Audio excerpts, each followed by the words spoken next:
Nih, oke, masih dengan saya Ahmad Junedi. Kali ini saya di sesi tanya jawab. Ya, izin bertanya Pak. Jadi kami mengajukan KPR rumah subsidi via developer.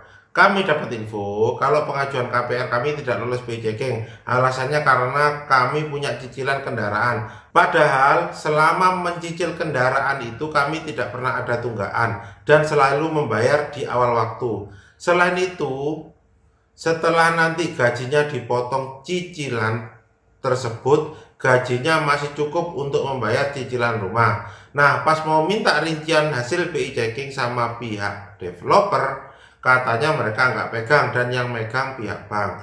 Apakah itu rasional, Pak? Mohon arahannya harus bagaimana, Pak? Terima kasih. Ya, saya jawab.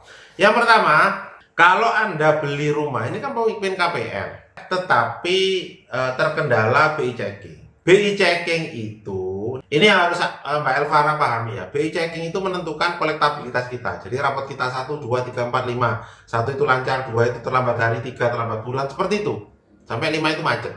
Nah, yang harus Mbak Elvara pahami dan teman-teman semua pahami adalah di BI checking itu keluar di BR, di burden ratio. Jadi rasio utang kita terhadap pendapatan. Saya kasih contoh nih, misalkan David Beckham dengan Victoria itu pingin KPR, tetapi sudah punya cicilan, misalkan mobil pickup lah, cicilannya 2 juta.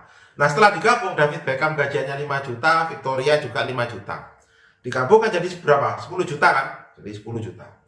Nah, ada beberapa perhitungan. Jadi teman-teman coba nanti browsing di Google, ada 3 perhitungan. Yang pertama, konstanta. Konstanta itu angka tetapnya itu 33-40%. Jadi contoh kayak gini nih. Setelah dipotong angsuran pickup 2 juta, berarti uangnya sisa berapa? 8 juta kan sisa utangnya. Kemudian pengen KPR. Nah, yang masih memungkinkan untuk dijadikan angsuran itu adalah 30% dari sisa tadi.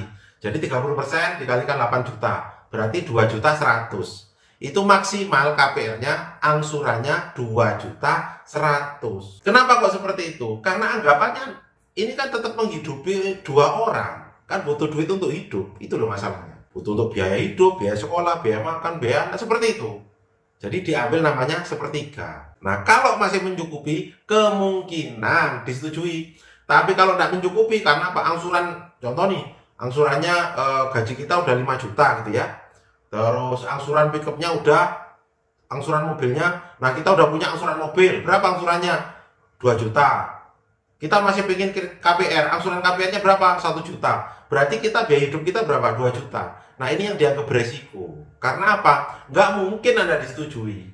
Karena apa? 2 juta ini hidup apa enggak? Kan bisa jadi nanti KPR-nya macet. Itu masalahnya. Jadi saran saya, kalau pengen seperti itu, gajinya ditingkatkan. Mungkin bisa jadi suami gajinya tetap, tapi bikin usaha lain-lain atau pendapatan lain-lain, biar DBR-nya meningkat, jadi income-nya jadi lebih besar sehingga Anda bisa KPR. Itu perhitungan di burden rasionya ya. Nah, kalau tidak solusi lain Pak, kalau tidak ada solusi lain, caranya over kredit cari rumah yang kreditnya macet, cari aja di mana ya, di Google, di marketplace gitu ya, banyak jual beli rumah over kredit gitu, banyak kok ya, meskipun nanti ada risikonya kecil-kecil.